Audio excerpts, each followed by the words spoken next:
Dear students, नमस्कार। Study with students के इस यूट्यूब चैनल पर आप सबका स्वागत है।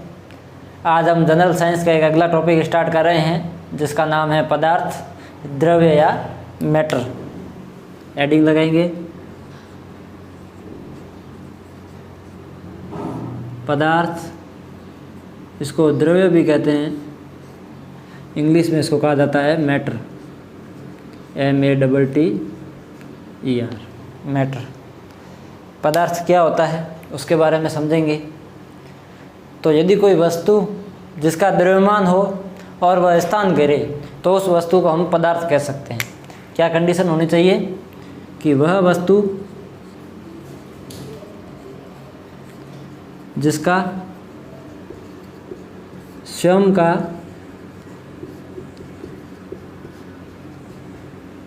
द्रव्यमान हो तथा वह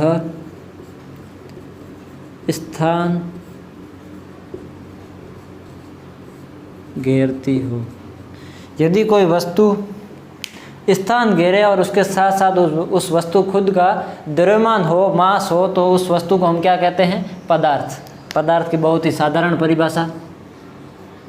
उसके बाद हम बात करें कि वस्तु का द्रव्यमान है, द्रव्यमान, इसको मास कह दिया हमने। तो वस्तु खुद का द्रव्यमान है, उसके साथ साथ वह यदि स्थान घेरती है तो वस्तु का आयतन भी है। अर्थात पदार्थ का द्रव्यमान होता है, पदार्थ का आयतन होता है, वॉल्यूम। ठीक है। तो वस्तु का द्रव्यमान भी है और आयतन भी है, तो हम कह सकते हैं कि वस्तु का घनत्व भी होगा, क्योंकि हम जानते हैं घनत्व बराबर द्रव्यमान बटा आयतन। तो पदार्थ के संदर्भ में आप ये बात याद रखें कि पदार्थ वह वस्तु जिसका स्वयं का द्रव्यमान हो, वस्तु खुद का एक तो द्रव्यमान हो और उसके साथ साथ यदि वह स्थान घेरती हो तो उस वस्तु को हम क्या कहेंगे? पदार्थ, द्रव्य या मैटर। फिर वस्तु का द्रव्यमान होता है, आयतन होता है, अतः वस्तु का घनत्व भी होगा। तो वस्तु द्रव्यमान जिसका हो और स्थान घेरती हो उसको हम पदार्थ कहते हैं। तो पदार्थ का द्रव्यमान होता है, पदार्थ का आयतन होता है और पदार्थ का घनत्व भी होता है। पदार्थ के संदर्भ में यह कह सकते हैं। अब पदार्थ के संदर्भ में हम महत्वपूर्ण पॉइंटों की बात करेंगे। पदार्थ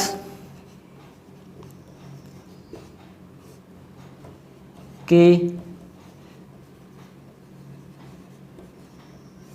मूलभूत इकाई। तो पदार्थ की मूलभूत इकाई क्या होती है? सब जानते हैं पदार्थ की मूलभूत इकाई होती है परमाणु। पदार्थ की सूक्ष्मतम इकाई को हम क्या कहते हैं? परमाणु कहते हैं। प्रत्येक पदार्थ छोटे छोटे सूक्ष्म कणों से मिलकर बना होता है, जिसको हम क्या कहते हैं? परमाणु। परमाणु की हम परिभाषा भी लिख लेते हैं। परमाणु, परमाणु तत्व अणु के बारे में पिछले वीडियो में विस्तार से बताया है, लिंक डिस्क्रिप्शन में दे रखी है। यदि आपने नहीं देखा है तो वीडियो देख लें आप। तो परमाणु की परिभाषा क्या हो गई? प्रत्येक पदार्थ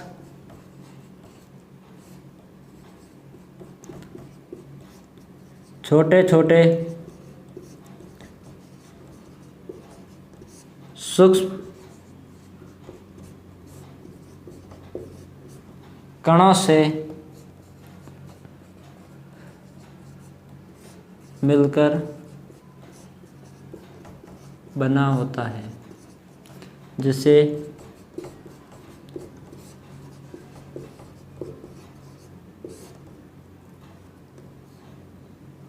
परमाणु कहते हैं।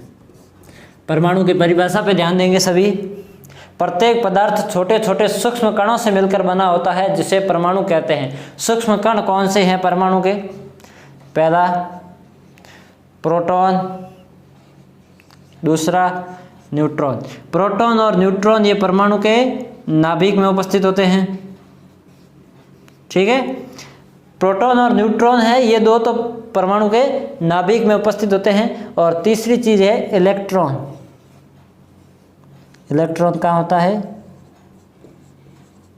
कोश में। कोश या कक्षा कह सकते हैं, उसमें इलेक्ट्रॉन उपस्थित होता है। तो परमाणु के संदर्भ में हम बात करें, प्रत्येक पदार्थ छोटे छोटे सूक्ष्म कणों से मिलकर बना होता है, जिसे हम परमाणु कहते हैं। परमाणु, तो ये जो सूक्ष्म कण कौन कौन से हैं बात करें तो ये सूक्ष्म कण होते हैं पदार्थ के प्रोटॉन, न्यूट्रॉन, इलेक्ट्रॉन। प्रोटॉन और न्यूट्रॉन परमाणु के नाभिक में उपस्थित होते हैं और इलेक्ट्रॉन कक्षाओं में चक्कर लगाते हैं। ठीक है, तो परमाणु के संदर्भ में हमने कणों की बात कर ली है। तो परमाणु शब्द अपने कहाँ आया था कि पदार्थ की मूलभूत इकाई क्या कहलाती है? परमाणु कहलाती है। ठीक है, इसके बाद हम अगले पॉइंट की बात करते हैं।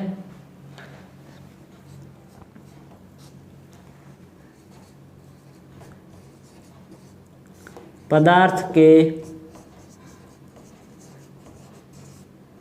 अवयवी कण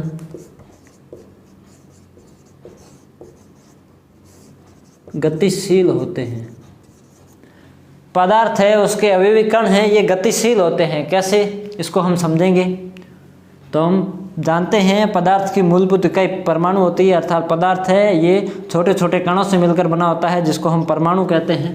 तो परमाणु आ गया, परमाणु मिलकर अणु का निर्माण करते हैं।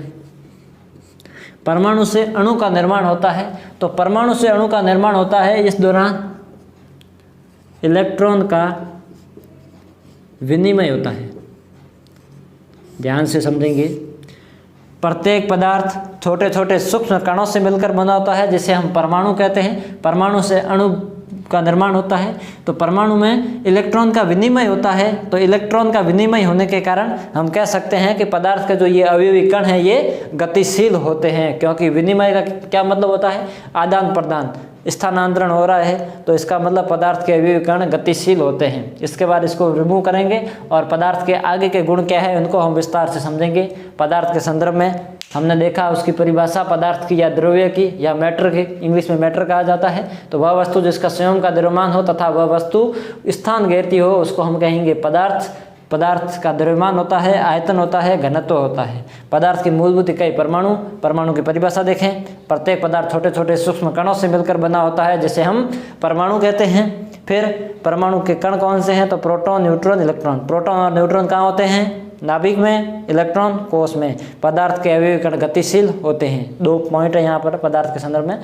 एक तो पदार्थ की मूलभूत इकाई परमाणु कहलाती है, दूसरा पदार्थ के अवयवी कण गतिशील होते हैं। इसको रिमूव करने के बाद इसके आगे के हम पॉइंट पढ़ते हैं। एक हेडिंग लगा दें,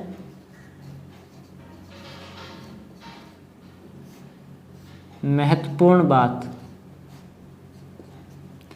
फिर इसमें आप लिखें, अभी अपन ने पढ़ा वो भी साथ लिख देते हैं। पदार्थ की मूलभूत इकाई परमाणु, दूसरा पदार्थ के अवयवी कण गतिशील होते हैं। पदार्थ के अवयवी कण गतिशील होते हैं। ये दो पॉइंट हमने समझ लिए हैं। तीसरा पॉइंट भी इसके साथ लिखेंगे हम, महत्वपूर्ण बात पदार्थ के संदर्भ में। तीसरा पॉइंट है, यह महत्वपूर्ण पॉइंट है पदार्थ और द्रव्य के बारे में। आज का हमारा टॉपिक जो अभी स्टार्ट होने वाला है वह इस पॉइंट के आधार पे ही विस्तृत है। तो हम समझेंगे कि तीसरा पॉइंट क्या है। पदार्थ के अवयवी कणों के मध्य एक बल पाया जाता है। इस बल को हम क्या कहेंगे? अंतराण्विक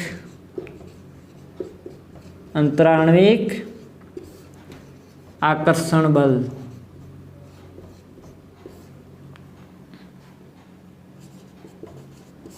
उपस्थित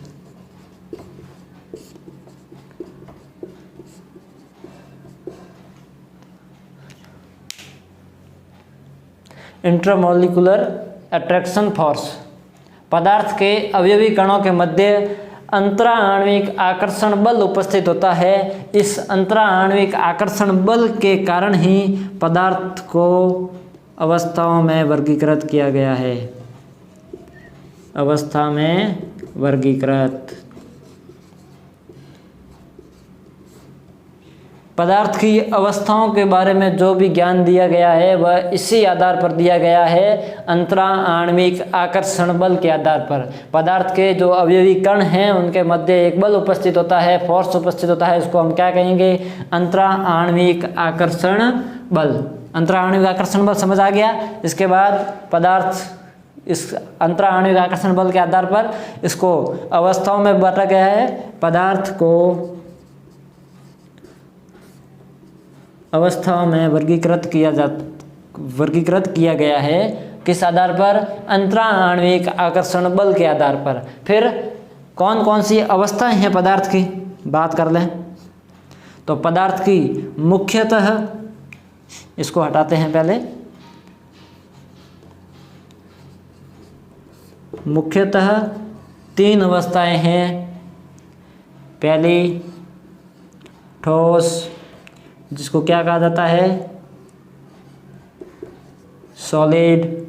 दूसरा द्रव, जिसको क्या कहा जाता है?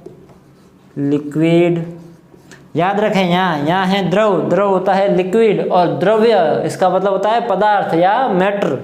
द्रव और द्रव्य में आप विशेष तौर पे ध्यान रखेंगे, द्रव होता है लिक्विड, ये पदार्थ की एक अवस्था है, और द्रव्य होता है पदार्थ स्वयं, मैटर। ठीक है। तीसरा गैस, जिसको इंग्लिश में भी क्या कहा जाता है? गैस। तो पदार्थ की मुख्यतः 3 अवस्थाएं होती है, ठोस, द्रव, गैस, सॉलिड, लिक्विड और गैस। फिर टोटल कितनी होती है? 5 अवस्थाएं होती है पदार्थ की। तो चौथी अवस्था कौन सी होती है? प्लाज्मा। पदार्थ की चौथी अवस्था होती है प्लाज्मा। फिर हम 5वीं अवस्था के बारे में बात करें यदि, तो 5वीं अवस्था होती है बोस आइंस्टीन कंडेंसेट। ठीक है। 5वीं अवस्था होती है बोस आइंस्टीन कंडेंसेट, जिसको क्या कहा जाता है? BEC, Bose Einstein condensate. ये पदार्थ की 5 अवस्थाओं में इसका 5वां प्रकार है। चौथी है प्लाज्मा, तीसरी है गैस, दूसरी द्रव और ठोस। अब पदार्थ की जो भी अवस्थाएं हैं उनके बारे में हम विस्तार से अध्ययन कर लेते हैं, इसको रिमूव कर लेते हैं। तो विद्यार्थियों, पदार्थ की अवस्थाओं के बारे में हमने देखा था कि पदार्थ की 5 अवस्थाएं थी, जिसमें से 3 अवस्थाएं मुख्यतः थी, ठोस, द्रव और गैस। फिर चौथी अवस्था थी प्लाज्मा, और 5वीं अवस्था थी BEC, जिसको हमने कहा था बोस आइंस्टीन कंडेंसेट। ठीक है। तो इसकी सबसे पहली अवस्था हम लेंगे, सभी अवस्थाओं को पूरा विस्तार से पढ़ा जाएगा, ध्यान दें आप। पहली अवस्था है ठोस, जिसको कहा जाता है सॉलिड। तो अपन पदार्थ की अवस्थाएं लेंगे और उनके बारे में पूरी महत्वपूर्ण जो भी पॉइंट है उनके बारे में बात कर लेंगे। हर टॉपिक को अपन क्लियर करेंगे पूरी अच्छी तरह से। तो ठोस के संदर्भ में अपना पहला पॉइंट है अवयवी कण बहुत ज़्यादा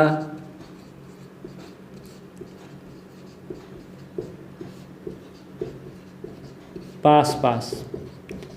ठोस में क्या होता है कि जो अवयवी कण है ये बहुत ज़्यादा पास होते हैं। यदि माना कि ये कोई ठोस है तो इसमें अवयवी कण है, इनके बीच दूरी नहीं होती है।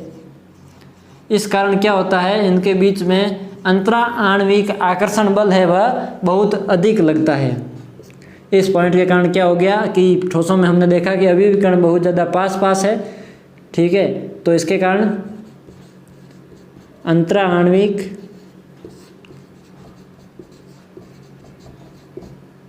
आकर्षण बल बहुत अधिक, अंतरा आणविक आकर्षण बल बहुत अधिक पाया जाता है ठोसों के अंदर। ठीक है। फिर यदि ठोसों के संदर्भ में हम बात करें, अवयवी कण बहुत ज़्यादा पास है, तो इसका मतलब क्या हो गया? आकार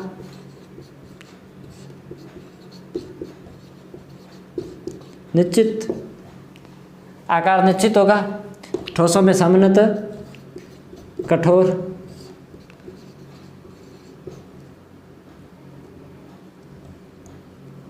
या दृढ़। ठोस सामान्यतः कठोर या दृढ़ होते हैं। इनका आकार निश्चित होता है। दूसरा, इनका आयतन निश्चित होता है। क्यों? आयतन किस आधार पर निर्भर करता है? स्थिति, स्थान जो घेरते हैं पदार्थ उनके आधार पर करता है। तो इनका आकार निश्चित है तो वह एक निश्चित स्थान घेरेंगे, इस कारण इनका आयतन क्या हो जाएगा? निश्चित। अब मैं आपको एक महत्वपूर्ण बात बता दूं कि हम जानते हैं कि द्रव्यमान एक निश्चित राशि है, आयतन यहाँ निश्चित है, तो घनत्व क्या हो जाएगा? निश्चित, क्योंकि द्रव्यमान बटा आयतन घनत्व होता है। द्रव्यमान भी निश्चित है, आयतन भी निश्चित है, तो इसके साथ साथ क्या हो जाएगा? घनत्व भी निश्चित हो जाएगा। घनत्व निश्चित, आकार निश्चित, आयतन निश्चित, घनत्व निश्चित। इसके बाद असंपीड्य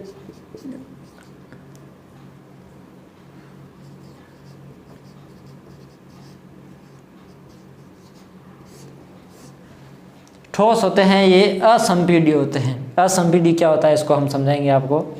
असंपीड्य का मतलब है कि इन पर दाब लगाकर इनकी अवस्था को बदला नहीं जा सकता। दाब, प्रेशर, दाब लगाकर अवस्था को परिवर्तित नहीं किया जा सकता, इसलिए इसको कहते हैं असंपीड्य। अर्थात दाब द्वारा अवस्था नहीं बदली जा सकती। दाब लगाकर हम इसकी अवस्था नहीं बदल सकते ठोस की, इसलिए हम इसको कहते हैं असंपीड्य। ठीक है, तो ठोसों के संदर्भ में हमने क्या देखा कि अवयवी कण बहुत ज़्यादा पास पास होते हैं। इससे हम समझ सकते हैं ये ठोस है जिसमें अवयवी कण क्या है? बहुत ज़्यादा पास पास है। अंतरा आणविक आकर्षण बल बहुत अधिक पाया जाता है। आकार निश्चित होता है, आयतन निश्चित होता है, द्रव्यमान हम जानते हैं निश्चित राशि है, तो द्रव्यमान निश्चित, आयतन निश्चित, तो घनत्व भी निश्चित होगा। ठोस सामान्यतः कठोर और दृढ़ होते हैं। असंपीड्य का गुण होता है, अर्थात दाब लगाकर इनकी अवस्था को बदला नहीं जा सकता। एक अगला पॉइंट आप और याद रख लें,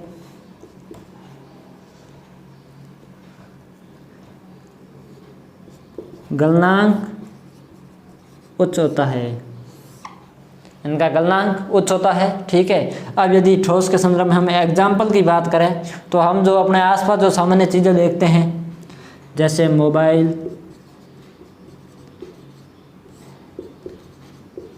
कुर्सी, पेन। अब जल की एक अवस्था है, जल बर्फ़ के रूप में होता है, तो ये बर्फ़ है, ये ठोस में आती है, और इसके साथ एक शुष्क बर्फ़ आप याद रखें। कंपटीशन एग्ज़ाम वालों के लिए ये बहुत ही महत्वपूर्ण बात है। शुष्क बर्फ़ ठोस का एग्जाम्पल है। अब मैं आपको समझा दूं कि शुष्क बर्फ़ क्या होता है। तो जो ठोस CO2 होती है, ठोस CO2 को ही हम कहते हैं शुष्क बर्फ़। ठोस CO2 शुष्क बर्फ़ कहलाती है। मोबाइल, कुर्सी, पेन, ठीक है, बर्फ़, शुष्क बर्फ़ जिसको जो क्या होती है? ठोस CO2। तो ये ठोस के कुछ एग्जाम्पल हैं। ठोस को आप समझ चुके हैं। अब हम अगला पॉइंट पढ़ेंगे द्रव। अब हम पढ़ेंगे द्रव के बारे में। द्रव जिसको कहा जाता है लिक्विड। द्रव के महत्वपूर्ण पॉइंट कौन से हैं? पहला, अवयवीकरण। अवयवीकरण ठोसों की अपेक्षा थोड़े दूर दूर होते हैं। नॉर्मल इनमें अवयवीकरण ही होते हैं तो पास पास में है, लेकिन ठोसों की अपेक्षा इसमें जो अवयवीकरण है ये दूर दूर होते हैं। इसमें हम देख सकते हैं अवयवीकरण कुछ इस तरह से होते हैं, थोड़े दूर दूर है इसमें अवयवीकरण। ठीक है, ठोसों में तो बिल्कुल क्या होता है कि अवयवीकरण बिल्कुल पास पास होते हैं इस तरह से। ठोसों में तो अवयवीकरण इस तरह से होते हैं, लेकिन जो द्रव है, लिक्विड है, इसमें अवयवीकरण ठोसों की अपेक्षा थोड़े दूर दूर होते हैं। तो इस कारण अंतरा आणविक आकर्षण बल थोड़ा कम। अंतराणविक आकर्षण बल तो होता है, लेकिन ठोसों की अपेक्षा हम बात कर रहे हैं ये थोड़ा कम पाया जाता है। किसमें? द्रव में। अब आकार, लिक्विड का आकार निश्चित होता है या अनिश्चित। आप दूध को एक कटोरी में डालोगे तो वह कटोरी का आकार ले लेगा, एक लोटे में डालोगे तो वह लोटे का आकार ले लेगा, एक गिलास में डालोगे तो वह गिलास का आकार ले लेगा। अर्थात जो द्रव होता है इनका आकार अनिश्चित होता है, परंतु इनकी मात्रा तो निश्चित होती है, आयतन निश्चित होता है। आयतन निश्चित। अब एक चीज़ देख लो, द्रव्यमान निश्चित होता है, आयतन निश्चित है, तो घनत्व तो निश्चित हो जाएगा, लिखने की जरूरत नहीं है। असंपीड्य, असंपीड्य, असंपीड्य मैंने अभी आपको समझाया था, दाब लगाकर अवस्था परिवर्तित नहीं की जा सकती। दाब लगाकर हम अवस्था नहीं बदल सकते द्रव की, ठीक है। असंपीड्य आ गया। द्रव के संदर्भ में हम अगला गुण देखेंगे श्यानता का। क्या होती है श्यानता? तो श्यानता के गुण में इसका जो महत्वपूर्ण पॉइंट है उसको यदि हम लिखें तो वह पॉइंट तो है द्रव में बहने का गुण होता है।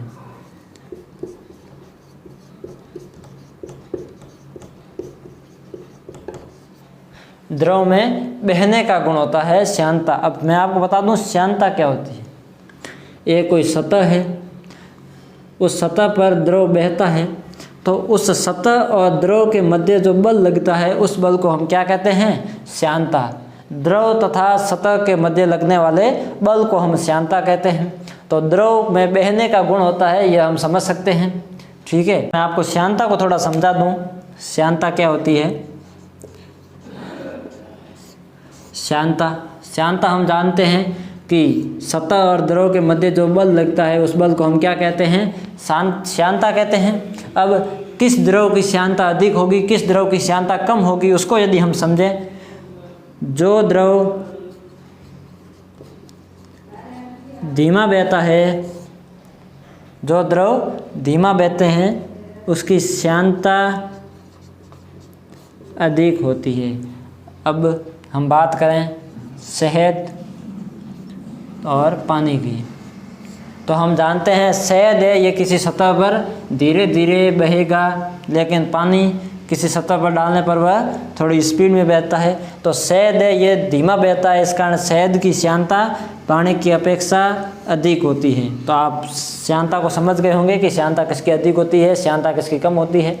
तो श्यानता अर्थात द्रव में श्यानता का गुण पाया जाता है या द्रव में बहने का गुण उपस्थित होता है। अब इसके यदि हम बात करें एग्जाम्पल के बारे में, पेट्रोल, पानी, शहद इत्यादि। तो अब द्रव को हमने समझ लिया है, अब हम समझेंगे गैस के। तीसरा पॉइंट है अपना गैस, इसको इंग्लिश में भी गैस कहा जाता है। महत्वपूर्ण पॉइंट, अवयवी कण दूर दूर, अवयवी कण दूर दूर उपस्थित होते हैं। ठोस में अवयवी कण बिल्कुल पास पास उपस्थित होते हैं। द्रव में ठोसों की अपेक्षा थोड़े दूर दूर होते हैं, लेकिन गैस में अवयवी कण बहुत ज़्यादा दूर होते हैं। ठोस में अवयवी कण बहुत पास होते हैं, द्रव में अवयवी कण ठोसों की अपेक्षा थोड़े दूर होते हैं, लेकिन गैस में अवयवी कण बहुत दूर होते हैं। अवयवी कण दूर दूर पाए जाते हैं, ठीक है। अवयवी कण दूर दूर, तो अंतरा आणविक आकर्षण बल, अंतरा आणविक आकर्षण बल क्या होगा? कम पाया जाता है, ठीक है। अब गैस में हमने देख लिया कि अवयवी कण दूर दूर पाए जाते हैं, अंतरा आणविक आकर्षण बल कम पाया जाता है।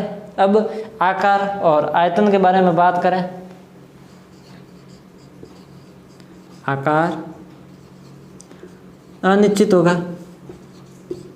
अवयवी कण दूर दूर पाए जाते हैं, क्यों? इसलिए वह फैल जाता है। इसका आकार वस्तु पर निर्भर करता है, इसलिए आकार अनिश्चित, आयतन भी अनिश्चित, आकार निश्चित नहीं है, आयतन निश्चित नहीं है। अगला गुण है असंपीडितता या संपीडितता। तो इसमें संपीड़न का गुण पाया जाता है। संपीड़न, गैसें संपीड़ित हो जाती है। संपीड़ित क्यों होती है इसको समझ लें। अवयवीकरण, अवयवीकरण दूर दूर, भाई गैस में अवयवीकरण दूर दूर पाए जाते हैं, तो अवयवीकरण दूर दूर होने के कारण हम इनको दाब द्वारा अवस्था परिवर्तित कर सकते हैं। इस कारण संपीड़न का गुण पाया जाता है। तो इसमें हम समझ लें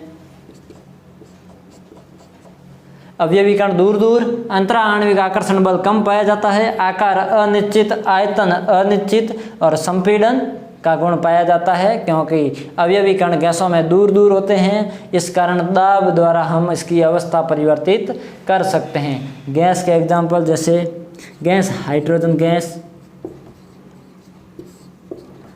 एलपीजी, ठीक है। गैस के एग्जाम्पल बहुत सारे हैं, तो आप देख सकते हैं। तो हमने ठोस को पढ़ लिया, द्रव को पढ़ लिया, गैस को पढ़ लिया। ये तो थे पदार्थ के 3 महत्वपूर्ण जो मुख्य अवस्थाएं थी वे। अब हम पढ़ेंगे इसकी चौथी और पांचवी अवस्था, और इनके जो मुख्य अवस्थाएं हैं ठोस, द्रव और गैस। ठोस को गैस में बदलने पर क्या होता है, ठोस को द्रव में बदलने पर क्या होता है, द्रव को ठोस में बदलने पर क्या होता है, उसको हम समझते हैं। तो हमने इनके 3 महत्वपूर्ण अवस्थाएँ पढ़ ली है। अब हम पढ़ेंगे चौथी और पाँचवीं अवस्था। तो अब अपन क्या करते हैं, पदार्थ की चौथी अवस्था के बारे में हम पढ़ लेते हैं। पदार्थ की चौथी अवस्था क्या होती है, प्लाज्मा। इसकी खोज विलियम क्रूक्स। प्लाज्मा पदार्थ की चौथी अवस्था है। इसकी खोज की थी विलियम क्रूक्स नाम के एक वैज्ञानिक ने, चमकते हुए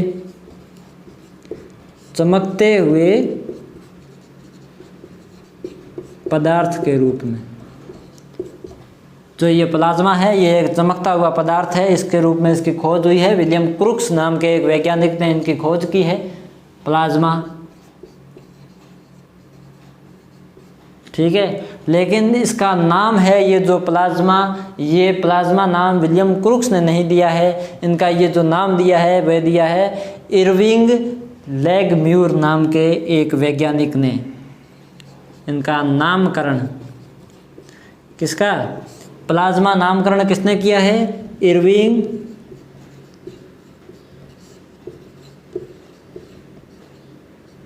लैगम्यूर।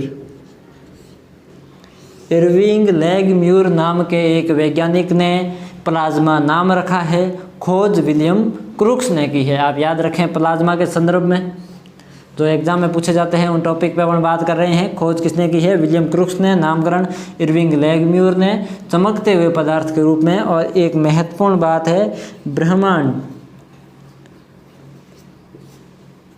ब्रह्मांड में सर्वाधिक मात्रा में उपस्थित।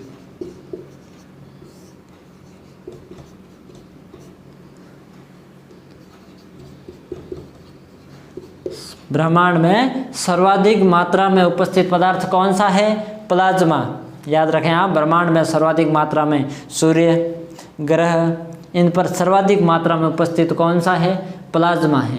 ये सूर्य, ग्रह, इन पर जो ये गैसें हैं इसमें ये आयनों के रूप में उपस्थित होते हैं। इसमें इलेक्ट्रॉन स्वतंत्र होते हैं, इस कारण धन आयन और ऋण आयन है वह भी स्वतंत्र रूप से पाए जाते हैं आयन। तो प्लाज्मा के बारे में हमने देखा, इसकी खोज विलियम क्रूक्स ने की थी, नामकरण इरविंग लैगम्यूर ने किया था। चमकते हुए पदार्थ है ये, और ब्रह्मांड में सर्वाधिक मात्रा में उपस्थित। इतनी पदार्थ की पांचवी अवस्था के बारे में यदि हम बात करें तो पदार्थ की पांचवी अवस्था है BEC, boss Einstein condensate. Boss Einstein condensate पदार्थ की पांचवी अवस्था है। इसके बारे में जो भविष्यवाणी है, भविष्यवाणी इसके बारे में ज़्यादा जानकारी उपलब्ध नहीं है। पदार्थ की पांचवी अवस्था है। भविष्यवाणी 1924-25 में लगभग हुई थी और भविष्यवाणी की थी प्रोफेसर सत्येंद्र नाथ बोस। प्रोफेसर सत्येंद्र नाथ बोस ने इसकी भविष्यवाणी की थी 1924-25 में कि पदार्थ की एक और अवस्था होती है। तो बोस आइंस्टीन कंडेंसेट जो ये पदार्थ की पांचवी अवस्था है, ये बोसॉन गैस से इस पदार्थ की पांचवी अवस्था का निर्माण होता है। पदार्थ की जो अवस्था प्राप्त होती है ये बोसॉन गैस की प्रक्रिया होती है, उसके बाद ये हमें प्राप्त होता है। इसकी भविष्यवाणी प्रोफेसर सत्येंद्र नाथ बोस ने की थी। तो पहली अवस्था कौन सी पढ़ी हमने? ठोस, फिर द्रव और द्रव्य याद रखें अलग होता है। द्रव होता है लिक्विड और द्रव्य होता है मैटर, जिसको हम पदार्थ कहते हैं। तीसरी अवस्था होती है गैस, चौथी प्लाज्मा और पांचवी बोसॉन गैस। हमने पदार्थ की पांचों अवस्थाओं को पढ़ लिया है। अब हम पढ़ेंगे जो पदार्थ की मुख्य तीन अवस्थाएं हैं, उसमें यदि ठोस को द्रव में, द्रव को गैस में, या ठोस को गैस में, गैस को द्रव में या ठोस में परिवर्तित करते हैं तो क्या होता है, इसको हम विस्तार से समझ लेते हैं। अवस्था परिवर्तन हम समझेंगे। अभी क्या पढ़ेंगे अपन? अवस्था परिवर्तन। पूरे सिंपल तरीके से समझेंगे कि अवस्था परिवर्तन क्या होता है। आप एक काम करें, यहाँ लिखें ठोस, यहाँ लिखें द्रव और यहाँ लिखें गैस। पदार्थ की जो मुख्य तीन अवस्था है उनके बारे में ही हम पढ़ेंगे अवस्था परिवर्तन को। तो ठोस को एक तो हम द्रव में बदल सकते हैं और द्रव को हम ठोस में बदल सकते हैं। फिर द्रव को हम गैस में बदल सकते हैं और गैस को हम द्रव में वापस बदल सकते हैं। ठोस को द्रव में न बदलकर सीधा गैस में बदल सकते हैं और गैस को द्रव में न बदलकर हम सीधा ठोस में बदल सकते हैं। तो अब ठोस को द्रव में बदलना, इसको क्या कहते हैं? द्रव को गैस में बदलना, इसको क्या कहते हैं? और गैस को द्रव में न बदलकर ठोस में, या ठोस को द्रव में न बदलकर गैस में बदलते हैं, उसको क्या कहते हैं, इसको हम समझते हैं। तो सबसे पहले ठोस का हम एक एग्जांपल ले लें, बर्फ। द्रव का एग्जांपल जल। गैस का एग्जांपल वाष्प या भाप। तो बर्फ को जब हम गर्म करते हैं, या ठोस को अपन समझ लेते हैं, ठोस को जब गर्म किया जाता है तो वह किस में बदलता है? द्रव में, जिसको हम क्या कहेंगे? गलन। सीधा याद रखें आप कि बर्फ जब गलती है तो जल का निर्माण होता है। तो ठोस को द्रव में बदलना क्या कहलाता है? गलन। गलना नहीं होगा, गलन। ठीक है। और द्रव को वापस ठोस में बदलना, अर्थात जब द्रव को ठंडा किया जाता है तो ये वापस ठोस में परिवर्तित होता है, ठोस में बदलता है। तो द्रव को ठोस में बदलना क्या कहता है?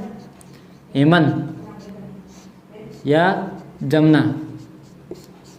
भाई जल है, यदि ये जमेगा तो वापस बर्फ का निर्माण होगा। तो ठोस और द्रव के संदर्भ में बात हो गई है कि ठोस को द्रव में बदलना गलन कहलाता है और द्रव को ठोस में बदलना हिमन या जमना कहलाता है। अब हम बात करें द्रव को गैस में बदलना, अर्थात जल को वाष्प में बदलेंगे। जल को वाष्प में बदलने की प्रक्रिया सबको पता है, वाष्पन कहलाती है। वाष्पन अर्थात द्रव को गैस में बदलना क्या कहलाता है? वाष्पन। अब वाष्प को हम वापस जल में बदलते हैं, इसको क्या कहते हैं? संघनन। तो याद रखें, द्रव को गैस में बदलने को क्या कहते हैं? वाष्पन। और गैस को वापस द्रव में बदलना संघनन कहलाता है। ठीक है, हमने ठोस को द्रव में, द्रव को ठोस में, फिर द्रव को गैस में और गैस को द्रव में बदलना सीख लिया है। अब हम देखेंगे ठोस और गैस के संदर्भ में। तो इसमें इतनी चिंता की बात नहीं है। ठोस को द्रव में न बदलकर सीधा गैस में बदलो, या फिर गैस को द्रव में न बदलकर सीधा ठोस में बदलो, इसको एक ही कहते हैं, उद्रवपातन। क्या कहते हैं? उद्रवपातन। उदाहरण की बात करें, कपूर, आयोडीन ETC।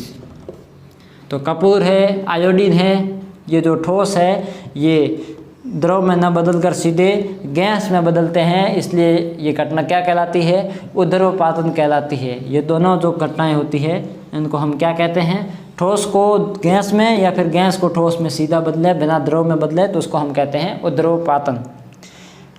तो ठोसों के अवस्था परिवर्तन को हमने समझ लिया है। आज के इस वीडियो में हमने पदार्थ के बारे में जानकारी ली है कि पदार्थ क्या होता है, पदार्थ का निर्माण कैसे होता है, फिर पदार्थ में एक बल पाया जाता है जिसको हम क्या कहते हैं?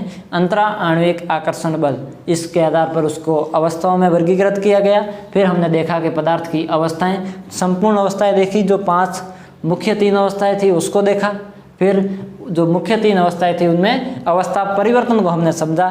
तो आज के लिए इतना ही। यदि आपको वीडियो अच्छा लगा तो इसको शेयर कर दें, लाइक कर दें और वीडियो के संदर्भ में कमेंट करके बताएं कि कहाँ कमी रही, ताकि हम भी अगले वीडियो में सुधार कर सकें। बहुत बहुत धन्यवाद।